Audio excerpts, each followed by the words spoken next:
नमस्कार, स्वागत है आपका। इंडिया टीवी देख रहे हैं आप। आपके साथ मैं हूं प्राची पाराशर। नई दिल्ली में फोन की घंटियां लगातार बज रही हैं। केजरीवाल के दफ्तर से भी लगातार कॉल हो रही हैं। सभी सांसदों को समन किया गया है। पंजाब के मुख्यमंत्री भगवंत मान को भी दिल्ली बुलाया गया है। कल केजरीवाल की पार्टी ताकत दिखाना चाहती है क्योंकि बड़ी आफत आई है। सीबीआई ने केजरीवाल को पूछताछ के लिए बुलाया है। केजरीवाल इसे वनडे मैच की तरह खेलना चाहते हैं और आखिरी मिनट तक सस्पेंस बनाकर रखना चाहते हैं। लेकिन कल क्या होगा, इसका थोड़ा सस्पेंस अभी हम आपके लिए खोल देते हैं। सीबीआई के विश्वस्त सूत्रों से पता चला है कि कल केजरीवाल की गिरफ्तारी नहीं होगी। कल सिर्फ केजरीवाल से पूछताछ की जाएगी। सुबह 11 बजे उन्हें बुलाया गया है और शाम को केजरीवाल मुख्यमंत्री आवास लौट जाएंगे। बीजेपी दफ्तर में भी तैयारी पूरी है। कल बीजेपी राजघाट पर धरना देने वाली है। रविवार का दिन एकदम तकरार का होगा। 2024 के चुनाव में अभी 300 दिन बचे हैं, लेकिन अगले 30 घंटे में क्या क्या होने वाला है, किस कैंप में क्या चल रहा है, ये सब एडवांस में आपको बताते हैं इस एक्सक्लूसिव रिपोर्ट में। 2024 की लड़ाई से पहले सीबीआई आई और मोदी के दो विरोधी बन गए भाई भाई। जो किसी ने नहीं सोचा था वो होने वाला है। मोदी के दो घोर दुश्मन साथ आ रहे हैं। राहुल और केजरीवाल नया महागठबंधन बना रहे हैं। मोदी के खिलाफ अब तक प्रधानमंत्री के 5 उम्मीदवार दिखे थे। पहले राहुल, दूसरे केजरीवाल, तीसरे नीतीश कुमार, चौथे नंबर पर ममता बनर्जी और 5वें पर केसीआर। लेकिन सीबीआई का एक समन आया और राहुल, नीतीश और केजरीवाल का समझो गठबंधन हो गया। अब आगे क्या होगा? 2024 चुनाव से पहले 2023 में ही 4 चैप्टर खुले हैं। पहला चैप्टर, सीबीआई बुलाई, केजरीवाल को राहुल की याद आई। दूसरा चैप्टर, योगी के पास सॉलिड वोट, संपूर्ण विपक्ष का टारगेट नंबर 2। तीसरा चैप्टर, 24 से पहले मोदी योगी के खिलाफ जॉइंट ऑपरेशन। चौथा चैप्टर, माफिया और भ्रष्ट, मोदी योगी से बहुत त्रस्त, आदेश है स्पष्ट। भ्रष्टाचार कोई सामान्य अपराध नहीं होता। भ्रष्टाचार गरीब से उसका हक छीनता है। भ्रष्टाचार अनेक अपराधों का सिलसिला शुरू करता है, अपराधों को जन्म देता है। भ्रष्टाचार लोकतंत्र और न्याय के रास्ते में सबसे बड़ा रोड़ा होता है और यहीं से भाई भतीजावाद, परिवारवाद पनपता रहता है और अपना शिकंजा मजबूत करता रहता है।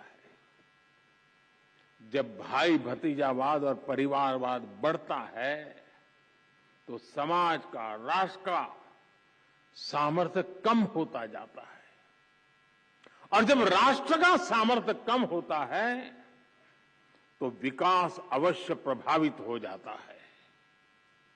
दुर्भाग्य से गुलामी के कालखंड से करप्शन की एक लेगेसी हमें मिली है। लेकिन दुख इस बात का है कि आजादी के बाद के अनेकों दशकों तक इस लेगेसी को हटाने के बजाय किसी न किसी रूप में कुछ लोग उसको सशक्त करते गए। मोदी के पीछे राहुल गांधी की पार्टी लगी है। नीतीश कुमार पटना से दिल्ली अप डाउन कर रहे हैं। चाचा के पीछे भतीजे तेजस्वी यादव भी तेजी में हैं। शरद पवार पेंडुलम की तरह चल रहे हैं। कभी बीजेपी, कभी मल्लिकार्जुन खड़गे राहुल के साथ दिख रहे हैं। अरविंद केजरीवाल सबसे ज्यादा हड़बड़ी में है। मोदी के खिलाफ हो रहे ऑपरेशन में सबसे आगे रहना चाहते हैं। ऐसा क्यों है वो कुछ देर में समझ जाएंगे। लेकिन मोदी के पीछे पूरा विपक्ष, अखिलेश यादव, ममता बनर्जी, केसीआर, स्टालिन, उद्धव ठाकरे, असदुद्दीन ओवैसी, फारूक अब्दुल्ला, महबूबा मुफ्ती सब लग गए हैं। सिर्फ मोदी ही नहीं, योगी के पीछे भी यही गैंग लगा है। लेकिन यहां कुछ सेलेक्टिव है। अतीक के बेटे का एनकाउंटर हुआ है। विपक्ष का एक हिस्सा योगी के पीछे लग गया है। योगी के पीछे भी राहुल गांधी की पार्टी के लोग हैं। हैदराबाद वाले भाईजान असदुद्दीन ओवैसी सबसे ज्यादा एग्रेसिव है। अखिलेश यादव और मायावती ने भी अलग अलग मोर्चा संभाल रखा है। दीदी को भी योगी के एनकाउंटर नीति ने डरा रखा है। तेजस्वी भी योगी की पॉपुलैरिटी से घबराए हुए हैं। ये जानते हैं अगर मोदी योगी का पॉपुलैरिटी ग्राफ ऐसे ही ऊपर चढ़ता रहा तो 24 का सपना कभी पूरा नहीं होगा, क्योंकि मोदी योगी की जोड़ी उन्हीं मुद्दों पर मजबूत है जहां ये सबसे ज्यादा कमजोर हैं। करप्शन, लॉ एंड ऑर्डर, परिवारवाद। मोदी योगी के खिलाफ मोर्चाबंदी में यह कॉमन है। जैसे राहुल गांधी, असदुद्दीन ओवैसी, ममता बनर्जी, अखिलेश यादव, तेजस्वी यादव, इनको मोदी योगी दोनों से दिक्कत है। लेकिन जब ये मोदी योगी के खिलाफ जनता के बीच जाएंगे तो क्या लेकर जाएंगे? क्योंकि करप्शन के मुद्दे पर अरविंद केजरीवाल, राहुल गांधी, ममता बनर्जी, शरद पवार, केसीआर, तेजस्वी यादव, अखिलेश यादव, फारूक अब्दुल्ला, ये सब फंस रहे हैं। माफिया के मुद्दे पर राहुल गांधी की पार्टी, अखिलेश यादव, मायावती, ममता बनर्जी, तेजस्वी सब फंस रहे हैं। परिवारवाद के मुद्दे पर तो पूरा एंटी मोदी मोर्चा फंस रहा है। जब किसी सेक्टर में परिवारवाद, क्षेत्रवाद, भ्रष्टाचार और अस्थिरता की राजनीति हावी होती है, तब विकास होना असंभव हो जाता है। और यही हमारे हेल्थ केयर सिस्टम के साथ हुआ। दिल्ली में जो एम्स है वो 50 के दशक में बना था, लेकिन दशकों तक किसी ने ये नहीं सोचा कि देश के दूसरे हिस्सों में भी एम्स खोलने चाहिए। अटल जी की जब सरकार थी तो उन्होंने पहली बार इसके लिए प्रयास शुरू किए थे, लेकिन उनकी सरकार जाने के बाद फिर सबका ठप पड़ गया। जो एम्स खोले भी गए वहां व्यवस्थाएं खस्ता हाल ही रही। 2014 के बाद हमने इन सारी कमियों को दूर किया। अब कौन कौन किस मैदान में उतरा है, तो सबसे पहले बात करप्शन की।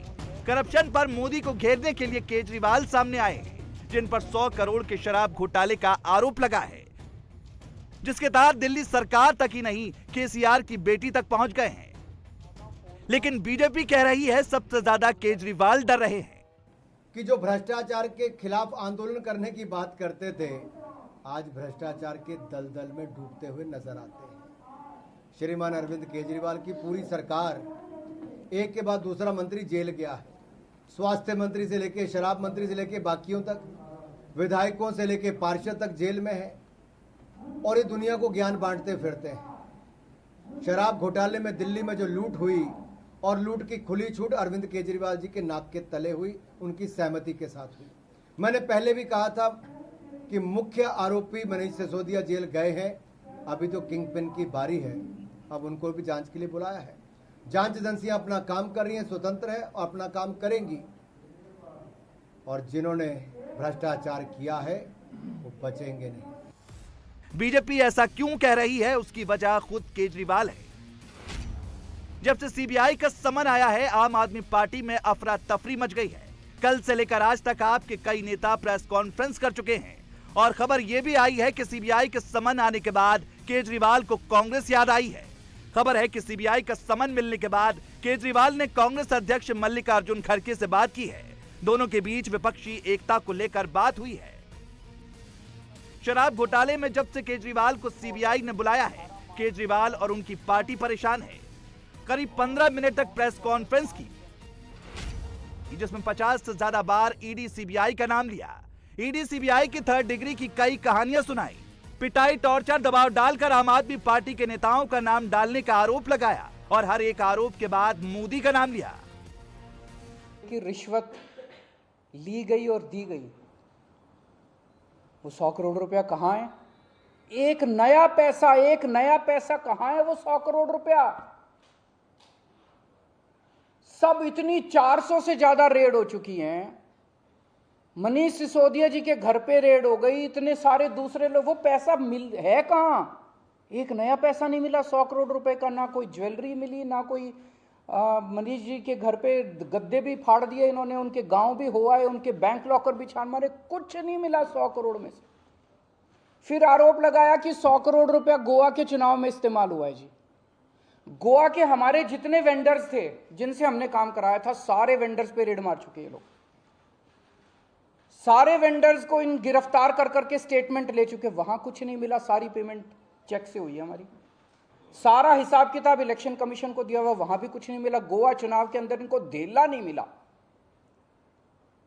तो पैसा गया कहां? अगर रिश्वत ली तो पैसा गया कहां? अरे पैसा तो तब मिलेगा ना जब रिश्वत ली गई होगी और रिश्वत दी गई होगी। आज मैं इस प्रेस कॉन्फ्रेंस में कह रहा हूं कि 17 सितंबर को शाम को 7 बजे मैंने नरेंद्र मोदी को 1000 करोड़ रुपए दिए थे, कर लो गिरफ्तार उनको। ऐसे तो कोई भी इस देश में खड़ा होकर कुछ भी कह देगा। मैं कह रहा हूं कि नरेंद्र मोदी को 17 सितंबर की शाम को 7 बजे मैंने 1000 करोड़ रुपए दिए थे, गिरफ्तार करोगे इस बेसिस पे नरेंद्र मोदी को? भाई मेरे पास कुछ सबूत तो हो कहने का, कोई तो मैं कहूंगा भाई मेरे पास ये सबूत है मैंने दिए थे। ऐसे ही कोई कुछ भी खड़ा होकर कह देगा और गिरफ्तार कर लोगे। 100 करोड़ रुपए दिए, 100 करोड़ रुपए दिए गोवा चुनाव, अरे कहां है सबूत? कोई सबूत नहीं है। सिर्फ बुलाया है, उनके बुलाने पे आपकी ये हालत है, और खुदा ना खास्ता जिसका अंदेशा आपको भी हम सबको भी है, तब इनका क्या होगा? और फिर 1-2 दिन में बोलेंगे कि मेरे पास तो कोई डिपार्टमेंट नहीं है, मैंने तो किसी फाइल पे हस्ताक्षर नहीं किए हैं, और नीचे गिरना हो तो फिर बच्चों की कसम खाएंगे। कोई बड़ी बात नहीं, कल राजघाट पे जाके फिर शपथ खाएं, फिर ड्रामा करें। लेकिन आपकी ये नौटंकी बार बार चलने वाली नहीं है। दिल्ली की जनता आबकारी नीति के हर घोटाले के बारे में अच्छी तरह से जागरूक है। दिल्ली की जनता ने शराब की दुकानें बंद कराने के लिए संघर्ष किया है। तो अरविंद केजरीवाल, आप कितनी भी उल जलूल भाषा का प्रयोग करें, वो आपका चरित्र दिखाता है। होना यह चाहिए था कि आपको जांच एजेंसी के जो भी नोटिस आए हैं उसका सम्मान करना चाहिए था, और जब बुलाए जाके वहां जवाब देना चाहिए। जांच होगी, जो सच है वो सामने आएगा। अगर आप दोषी हैं तो सजा मिलेगी, दोषी नहीं है तो फिर घबराहट क्यों है? तो आज इस प्रेस वार्ता के माध्यम से 2 चीजें जो हमने सवाल अभी आपसे कहे हैं, ये सवाल हम उनसे रोज पूछेंगे। रोज हमारे कार्यकर्ता, 100 कार्यकर्ता कल से ही रोज इन्हीं सवालों को अरविंद केजरीवाल को भेजेंगे कि अरविंद केजरीवाल बताइए आपके दिनेश अरोड़ा से क्या संबंध है? अरविंद केजरीवाल बताइए आपने शराब नीति वापस क्यों ली?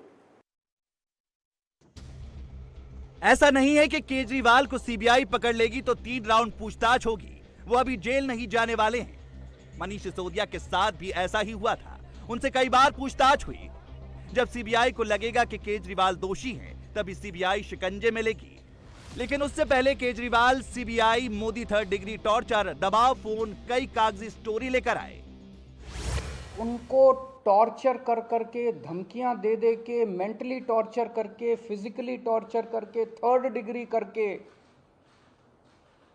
उनसे केजरीवाल का नाम ले लो, मनीष सिसोदिया का नाम ले लो, इनको फंसाओ, उनको किया जा रहा है। कोई चंदन रेड्डी है, हम तो जानते भी नहीं है कौन है।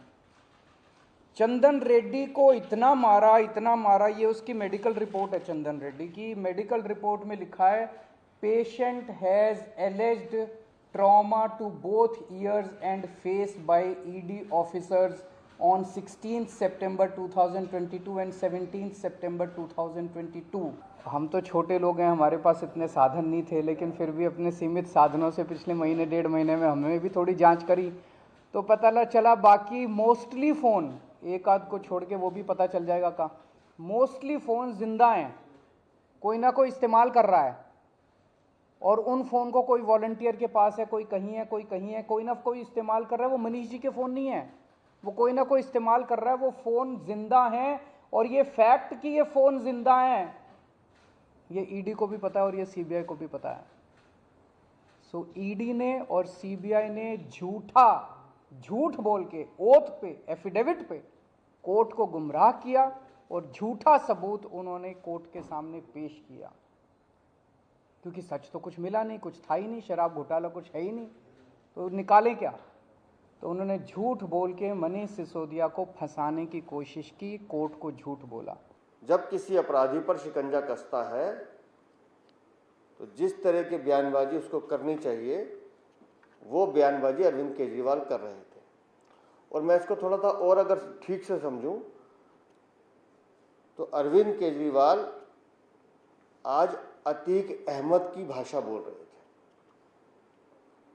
आप सुबह ने अतीक को सुना होगा। आज अतीक ने सुबह ये कहा यूपी में जांच एजेंसियों को कि पहले वो मोबाइल लाओ, वो देख के मैं बताऊंगा कि मैंने किस किस से बात की थी। मुझे लगता है उसी लाइन को अरविंद केजरीवाल ने भी अडॉप्ट किया कि पहले 100 करोड़ रुपए लाओ, फिर मैं बताऊंगा कि मैंने कहां कहां से लिए। तो दोनों में समानता दिखाई देती है, जो अपराधियों में होती भी है। जब बात अपने पर आई तो केजरीवाल को कांग्रेस की याद आई। सामान आते ही मल्लिकार्जुन खड़गे को फोन किया, विपक्षी एकता की दुहाई दी, लेकिन बीजेपी ने कह दिया कि केजरीवाल के करप्शन पर कोई ढिलाई नहीं होगी। ये बीजेपी वाले तो मैं कल से देख रहा हूँ प्रेस कॉन्फ्रेंस कर करके यही कह रहे हैं कि केजरीवाल को गिरफ्तार करेंगे। तो अगर बीजेपी ने सीबीआई को ऑर्डर दे दिए हैं कि गिरफ्तार करना है तो फिर सीबीआई उसको नकार कैसे सकती है? बीजेपी के ऑर्डर तो मानेंगे वो लोग। उनके लिए भ्रष्टाचार मुद्दा थोड़ी है, तो फिर ये आम आदमी पार्टी के पीछे क्यों पड़े हैं? 75 साल के भारत के इतिहास में किसी एक पार्टी को इतनी बुरी तरह से टारगेट नहीं किया गया जिस तरह से आम आदमी पार्टी को ये लोग टारगेट कर रहे हैं। नंबर 2 को गिरफ्तार कर लिया, नंबर 3 को गिरफ्तार कर लिया, और उनको गिरफ्तार करने का तो मकसद इनका यही था कि मेरी गर्दन तक पहुंचना। तो अब ये मेरे पीछे पड़े हैं, मुझ तक पहुंचने की कोशिश कर रहे हैं। मैं मोदी जी को कहना चाहता हूं, मोदी जी अगर केजरीवाल भ्रष्टाचारी है तो फिर इस दुनिया के अंदर कोई ईमानदार नहीं है। मुद्दा भ्रष्टाचार है ही नहीं, मुद्दा भ्रष्टाचार की जांच है ही नहीं, मुद्दा शराब घोटाला है ही नहीं।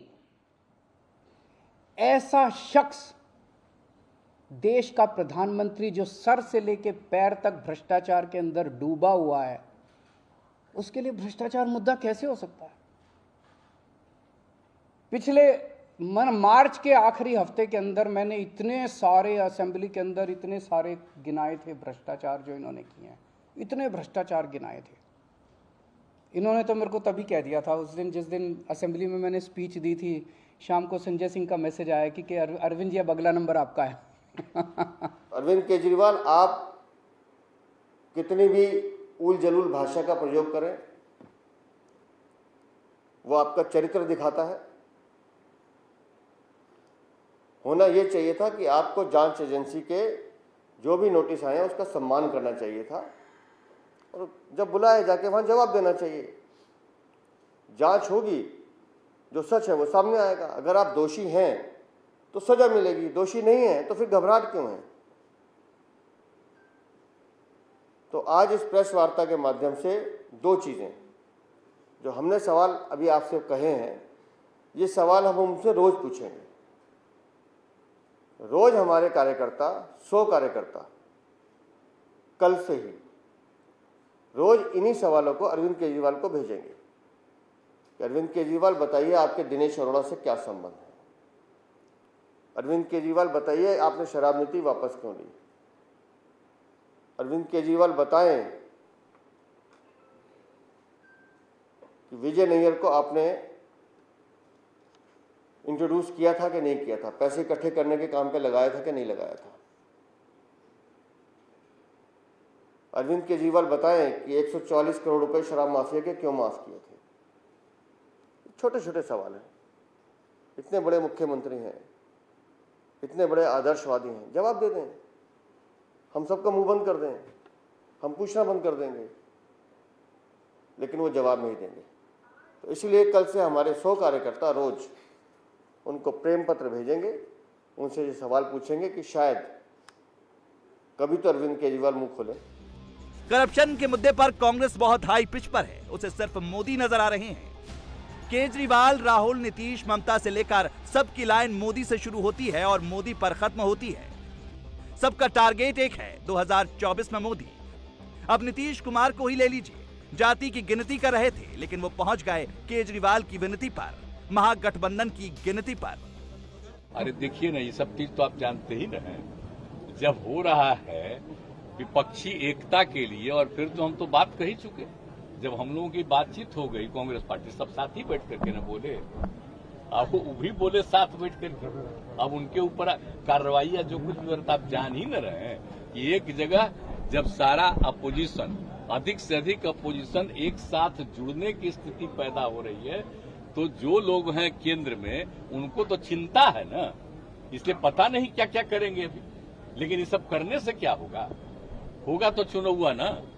हम तो इसीलिए नहीं, हम नहीं बनेंगे। अरे ये मत नारा, अरे ये नारा मत लगाइए भाई, हाथ जोड़ के प्रार्थना करते हैं। कल भी हम पार्टी ऑफिस में कह चुके हैं, भाई मेरा नाम मत लीजिए, इसीलिए कि हम चाहते हैं कि सब लोग मिल करके एक साथ लड़ेंगे चुनाव और मजबूती से आएंगे। मोदी के खिलाफ विपक्ष के 5 चेहरे हैं, जिसमें सबसे ज्यादा डिमांड में राहुल गांधी है, लेकिन ये भी मोदी विरोध में हदों को पार कर गए। पार्लियामेंट हाउस में प्रूफ देके, जो मीडिया रिपोर्ट से मैंने निकाला, अदानी जी और नरेंद्र मोदी जी के रिश्ते के बारे में डिटेल में बोला। रिश्ता नया नहीं है, रिश्ता पुराना है। जब नरेंद्र मोदी जी गुजरात के सीएम बने थे, तब से रिश्ता है। लोकतंत्र के लिए लड़ रहा हूं और मैं हिंदुस्तान के लोकतंत्र के लिए लड़ता रहूंगा, किसी चीज से नहीं डरता हूं, यह सच्चाई है। मोदी मोदी करते करते चोर तक पहुंचे, चोर से कोर्ट तक पहुंच गए। इस बयान पर सजा हो गई, सदस्यता चली गई, घर चला गया और अब पैकअप करके मां के घर 10 जनपद जाना पड़ा है। 10 जनपद टाइप 8 बंगला है, हाई कैटेगरी का बंगला है। 10 जनपद में पहले लाल बहादुर शास्त्री रहे, इसके बाद राजीव गांधी इसमें आए, उसके बाद से सोनिया गांधी के नाम है। राहुल गांधी अपने सरकारी आवास भारत तुगलक लेन को खाली कर रहे हैं, उनका सामान शिफ्ट हो रहा है। ये सामने जो आपको ट्रक नजर आ रहा है, इसमें सामान लोड हुआ है उनके सरकारी आवास से, और अब ये 10 जनपद के अंदर आ रहा है। दरअसल सूरत की कोर्ट से जो उनको 2 साल की सजा मिली थी, उसके बाद उनकी सदस्यता गई, लोकसभा की सदस्यता गई, और उसके बाद उनको घर खाली करने के लिए नोटिस दिया गया था। 22 अप्रैल तक घर खाली करने को नोटिस मिला था, और देख सकते हैं कि उनके घर से सारा सामान ट्रक में लोड होके जो 10 जनपद है, यानी सोनिया गांधी का आवास, उनकी मदर का आवास, वहां पे पहुंच रहा है ये सामान एक एक करके। और आज इससे पहले भी एक ट्रक इसी तरह से सामान लेके इस घर के अंदर आ चुका है। राहुल और केजरीवाल की लाइन एक जैसी है, दोनों के हमला करने का अंदाज एक जैसा है, दोनों का टारगेट एक जैसा है, नरेंद्र मोदी। मोदी पर एक आरोप बिल्कुल नहीं चिपकता है। पब्लिक भी मोदी को पसंद करती है, क्योंकि पब्लिक मानती है कि मोदी करप्ट नहीं है, जिसका सबूत market research firm Ipsos global trust monitor का सर्वे है। दुनिया के 21 टॉप देशों का सर्वे कराया गया। सर्वे का मकसद था 21 देशों के लोग अपनी सरकार पर कितना भरोसा करते हैं। इस सर्वे में भारत समेत अमेरिका, कनाडा, तुर्की, दक्षिण अफ्रीका जैसे देश शामिल थे। मोदी सरकार पर सबसे अधिक 52% लोगों ने भरोसा जताया। सर्वे में लोग 18 से 74 वर्ष के थे। उत्तर प्रदेश में योगी राज में 183 एनकाउंटर हुए हैं। 182वां गुलाम का था तो 183वां नंबर अतीक के बेटे असद का था।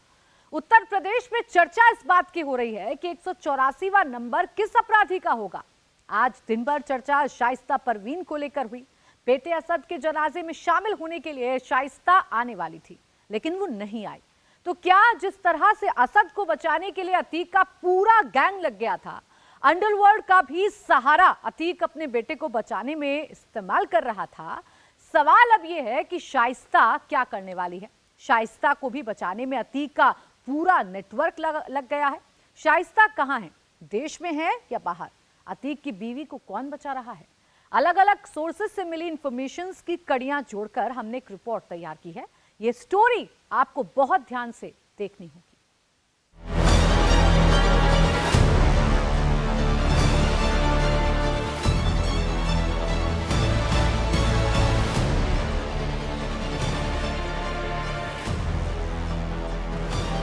ड्रोन से थी नजर, शाइस्ता की नहीं मिली खबर, असद हुआ सुपुर्द खाक, शाइस्ता अभी भी है फरार। चकिया में माफिया अतीक अहमद के घर से लेकर कब्रिस्तान तक पुलिस चप्पे चप्पे पर तैनात थी। असद के जनाजे को सुपुर्द खाक करवाने के साथ साथ पुलिस की नजर शाइस्ता पर भी टिकी थी। बुर्के वाली महिलाओं पर खास नजर रखी जा रही थी। तभी कब्रिस्तान में कुछ ऐसा हुआ जिससे सुरक्षा में तैनात पुलिस कर्मियों में अफरा तफरी मच गई। असद की मां है जी? असद की मां है क्या? नहीं, कौन कौन है? असद की मां मतलब शाइस्ता, यही वो नाम है जो यूपी पुलिस के जहन में दिन रात कौंध रहा है। पुलिस को यकीन था कि बेटे को आखिरी बार देखने के लिए शाइस्ता जरूर आएगी। पुलिस तैयार थी और जब गेट पर बुरके में ये महिला पहुंची तो सवाल जवाबों का सिलसिला लंबा होने लगा। क्या मिट्टी में ये देख लेंगे, ले आइए हम देखेंगे। नहीं, अभी नहीं कोई आया। तो फिर बस फिर जाने दो, जहाँ है वहाँ देख लेंगे। हाँ लाइए, आईडी लाइए, आईडी लाइए। नहीं, आईडी दे नहीं देना, गिर जाएंगे आप। मट्टी में आईडी चल रही है और क्या क्या चलेगा। एक मिनट बात आ गया, आईडी दिखा दीजिए। चलो ले जाओ इनको अंदर, अंदर नोट करा। अरे आप आप हट। पुलिस को शाइस्ता की तलाश है। अतीक के परिवार की वही एक मेंबर है जो उमेश पाल की हत्याकांड में आरोपी है और फरार भी है। शाइस्ता को पकड़ने के लिए महिला कांस्टेबल को भी सुरक्षा में लगाया गया था। सादे वर्दी में पुलिस और एसटीएफ के जवान पूरी निगरानी कर रहे थे। जवानों ने बुलेट प्रूफ जैकेट पहन रखी थी, हाथों में आधुनिक हथियार था। हर आने जाने वाले की पूरी जांच पड़ताल की जा रही थी। अतीक के करीबियों को ही जनाजे में शामिल होने दिया गया, लेकिन पुलिस की नजर शाइस्ता पर टिकी रही। खबर थी कि बेटे असद को आखिरी बार देखने के लिए शाइस्ता आएगी। पुलिस इसी तलाश में थी कि शाइस्ता आए और उसको गिरफ्तार किया जाए। महिला पुलिसकर्मी भी निगरानी कर रही थी। अतीक के घर से लेकर कब्रिस्तान तक ड्रोन से भी नजर रखी जा रही थी। कब्रिस्तान में पुलिस भी निगरानी कर रही थी। मकसद उमेश पाल हत्याकांड की मास्टरमाइंड शाइस्ता परवीन को गिरफ्तार करना। महिला कांस्टेबल को खास तौर पर जनाजे में शामिल होने आई महिलाओं पर नजर रखने के लिए लगाया गया था। मतलब साफ था कि अगर जरा सा भी शक हो कि शाइस्ता भी आई है तो उसे अरेस्ट किया जा सके।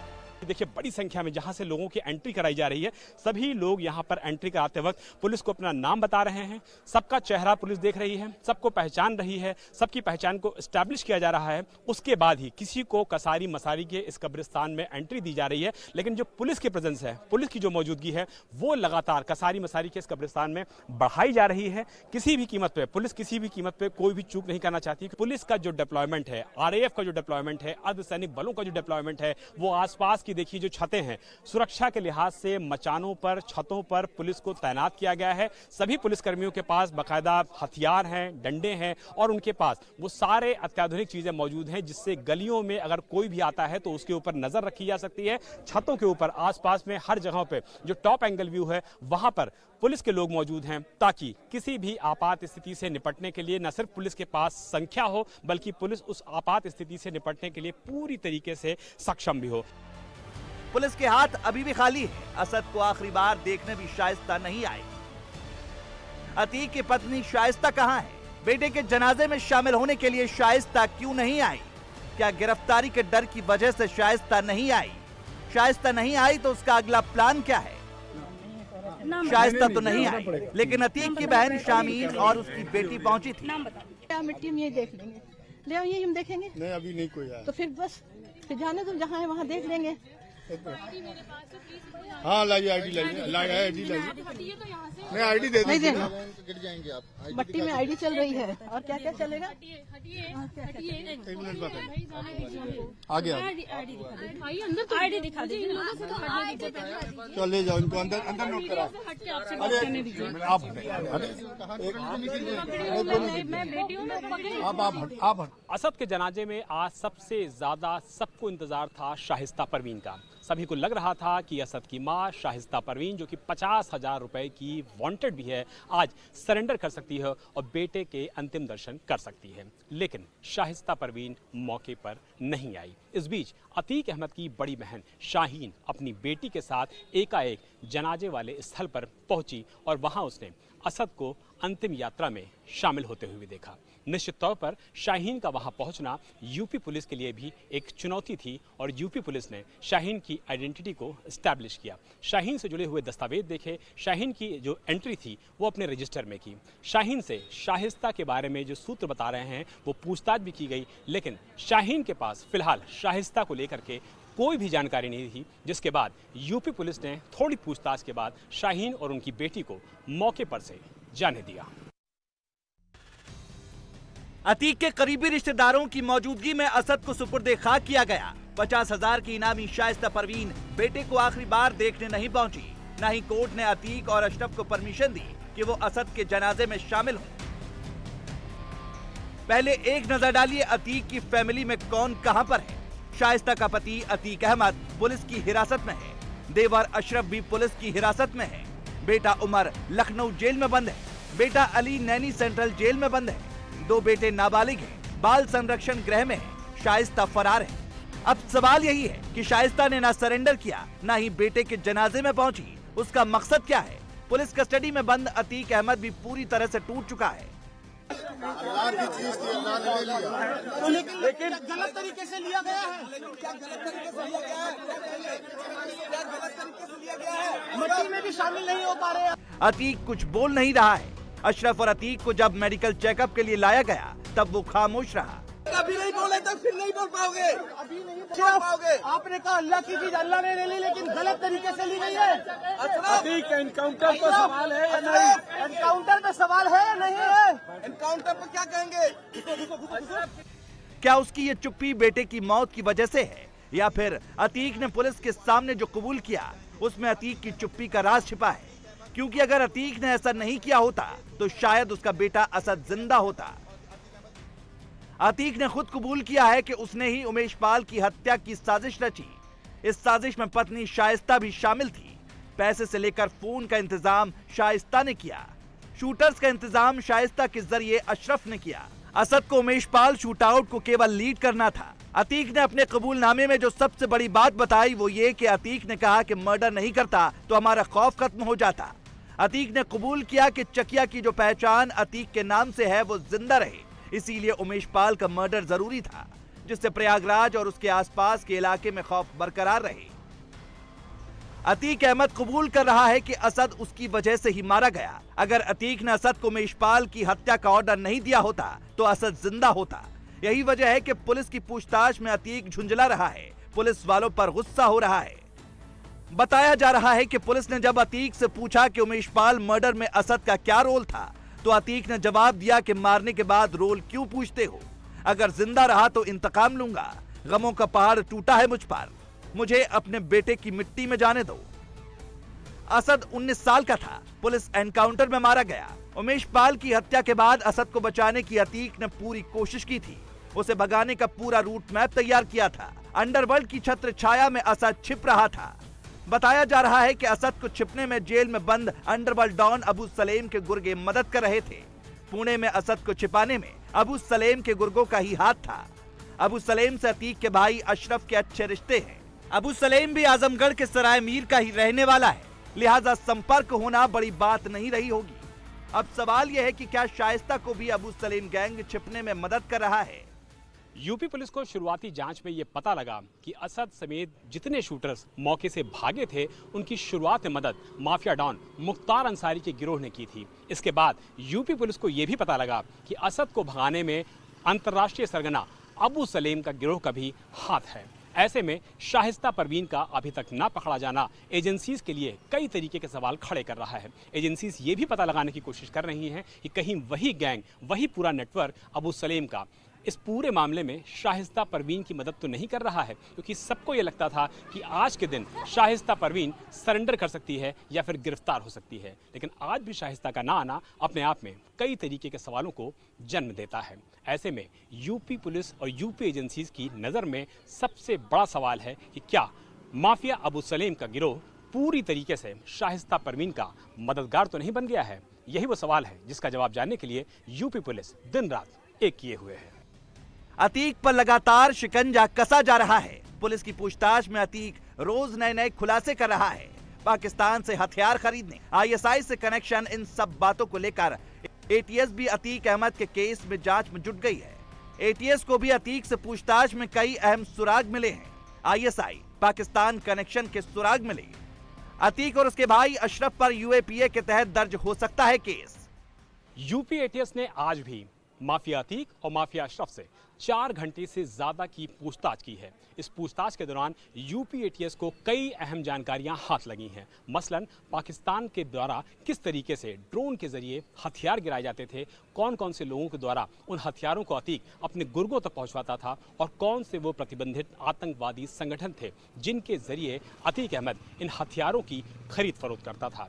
जल्द ही इस पूरे मामले में यूपी एटीएस यूएपीए के तहत मुकदमा दर्ज करेगी और इन्वेस्टिगेशन को आगे बढ़ाने के लिए अतीक और अशरफ को यूपी से संभवतः बाहर भी ले जा सकती है, क्योंकि यूपी एटीएस को यकीन है कि इस मामले में तफ्तीश आगे बढ़ेगी तो हथियारों का बड़ा जखीरा और इसके नेटवर्क के बारे में अहम जानकारियां यूपी एटीएस के हाथ लगेंगी। पुलिस शाइस्ता को तो तलाश ही रही है। उमेश पाल की हत्याकांड में शामिल अभी भी 3 शूटर फरार हैं। बमबाज गुड्डू मुस्लिम कहां है? शूटर साबिर कहां है? अरमान कहां है?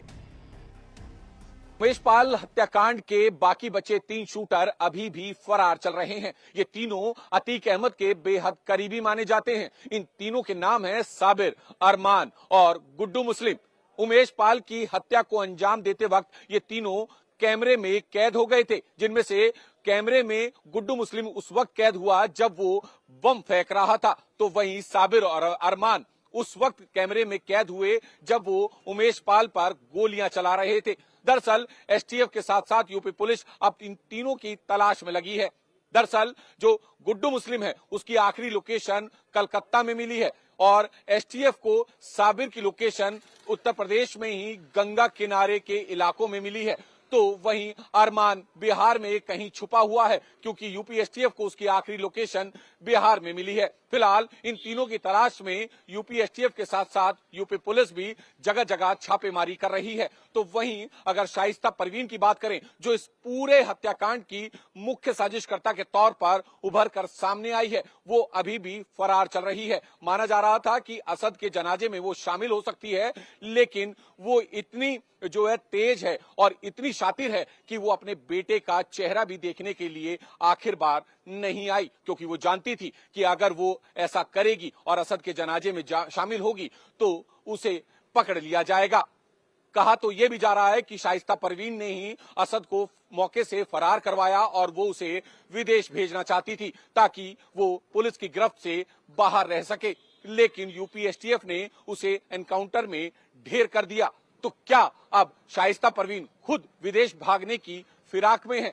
इंडिया टीवी हर वक्त हर जगह डाउनलोड करने के लिए सर्च करें India TV news Google play store या ऐप स्टोर पर।